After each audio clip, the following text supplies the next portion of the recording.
Welcome. Glad to be here. This has been an exciting week. I'm here. My name is Dan Appelquist. I am from Samsung, and I'm here to talk about some work that we're doing in the intersection of the security and web space, and in the intersection between OpenSSF and W3C, which is the SWAG work. We needed a cool acronym, so we backronymed this Secure Web Application Guidelines, or Securing Web Application Guidelines. We can't really figure out what it means, but anyway, SWAG. Bringing software security best practice to the web is what I'm here to talk about. So just a brief intro. I'm an open source strategist at Samsung. I work for Samsung Open Source Group. I have previously worked for the UK government, for Vodafone, for Telefonica. I've also, in the past, been a .com CTO, so I have lots of battle scars. Up until this month, I've been co-chair of the W3C Technical Architecture Group. That's actually a role that I'm just stepping down from at the end of this month in order to take on a new role, which is a member of the W3C Advisory Board. If you were somebody who voted for me in that, then I appreciate your vote. Thank you. I also am co-chair of the OpenSSF Global Cybersecurity Policy Working Group, and I've previously been a member of the OpenSSF TAC, and I've been a very happy part of this community. And I've been a member of the UK Open Standards Board, so I've been kind of advising government on some stuff having to do with standards. And I'm a US-UK dual national. I live in the UK. So web, we heard about things being special earlier today from Seth, and I appreciated his talk. I think web security, when we're talking about security, web security is a special case. So, and why is that the case? Because first of all, web is the most widely deployed application runtime in the world, right? Yet, web is often underrepresented in broader cybersecurity efforts. So that's certainly one of the things that I found when I first came to the OpenSSF, was that there's a lot of terms of art that are being thrown around in the cybersecurity space that are completely unknown to the web space, to the folks that I was used to talking to in the W3C and other web areas. And likewise, there was a misapprehension about what some of the key issues are in the web platform here in OpenSSF. And to be clear, I'm talking about the browser-based web when we talk about the web in this context. I have a strong respect for the web in a wider definition, but I'm mostly talking about the browser-based web here. So I'm not discounting that the web is bigger than browsers. It is, definitely. But what we're talking about here is the browser-based web, including in-app browsers, by the way. And we'll get to that in a second. So what do we talk about? This is a really busy slide, so my apologies for this. But what do we talk about when we talk about web security? And why is it different? And these are some of the terms that for instance, you don't often hear talked about in OpenSSF context, like cross-site scripting, cross-site request forgeries, clickjacking, phishing, and typo squatting. Okay, you hear about typo squatting, but not typo squatting when it comes to leveraging trust indicators in the browser, such as use of typo squatting on IDNs, international domain names or subdomains to deceive users.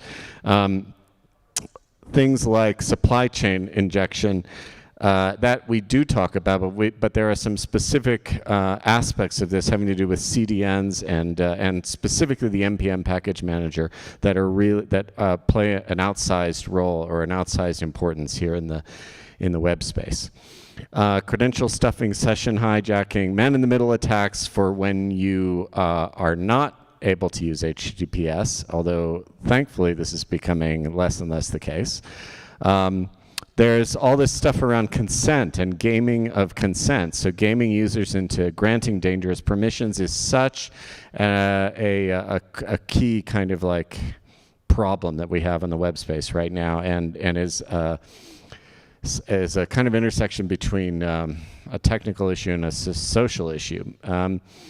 Insecure data, insecure storage and data leakage, and then we have like this whole Spectre meltdown thing which happened, which is this kind of like extremely complex CPU level microarchitectural attack that leverages high resolution timers and shared array buffers and is very specific to the web, but yet also extremely complex, and nobody seems to understand it except maybe a few cybersecurity experts, but definitely very important for web applications.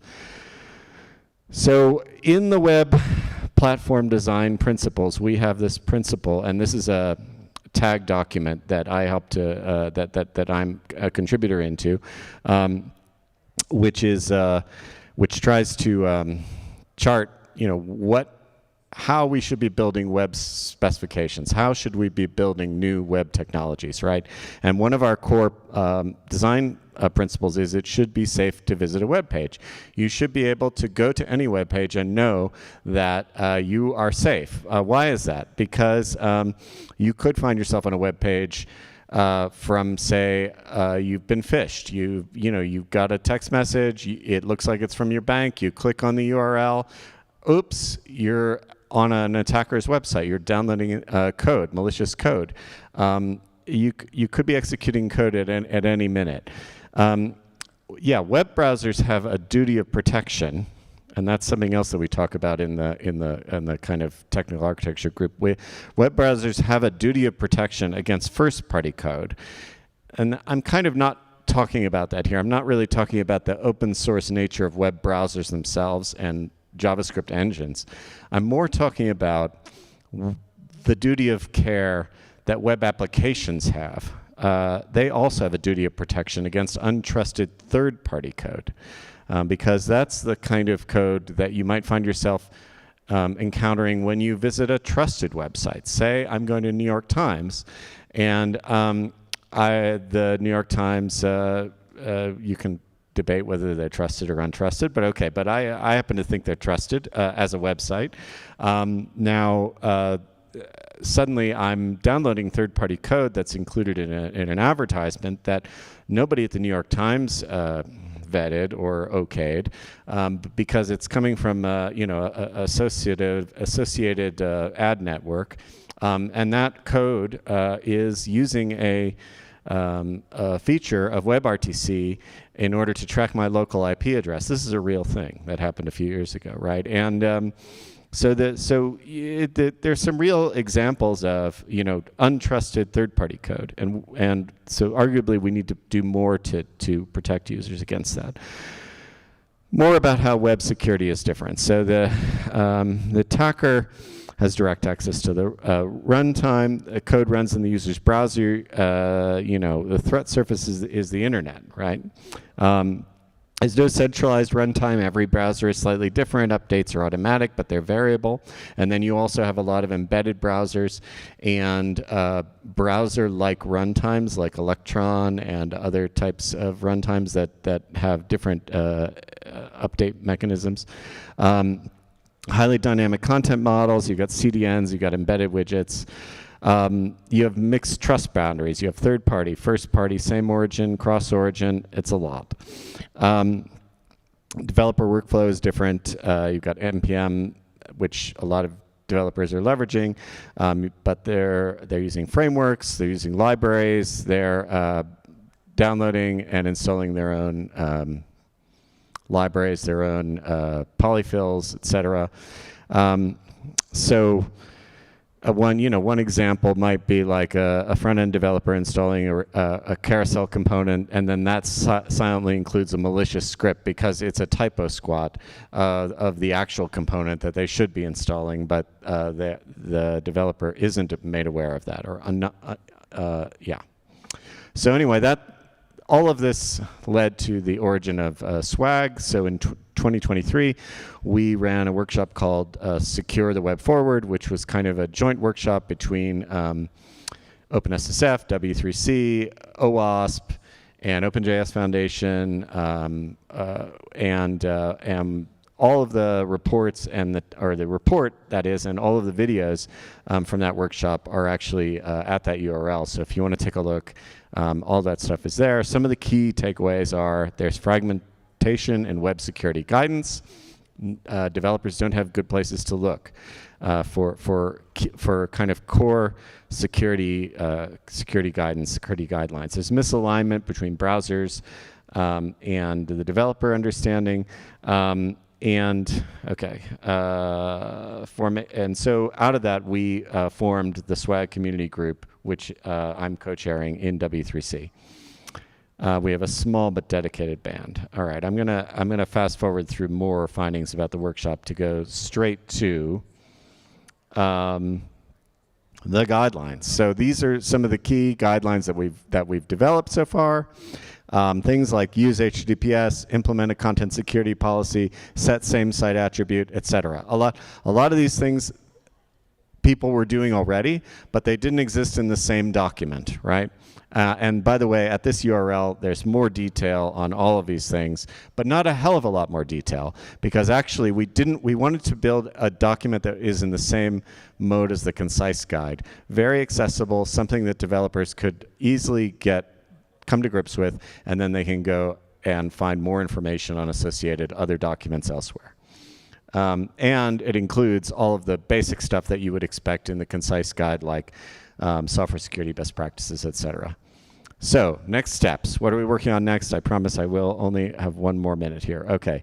We're working on something to do with regulatory concerns. So if I'm building a website, I don't need to worry about the CRA, right? Oh, except maybe I do, because this is an example of my thermostat at home, and by the way, this is a web application that controls that controls the temperature in my house. Okay, so in this case, it's a web application, but it's associated with a product with a digital element, so therefore it is underneath the auspices of the CRA. So we're working on something to clarify all that stuff. And then the other thing that I'm working on, and this is my last slide, is libraries, attestations, and package managers. So we have a separate document that's about guidelines for libraries and framework developers, and one of the things that we put in there, which we would like some review on, is some language around attestations, SALS attestations in particular, because we would like to see attestations used more with packages, and developers start to become more aware of the security issues or the security indicators, including attestations.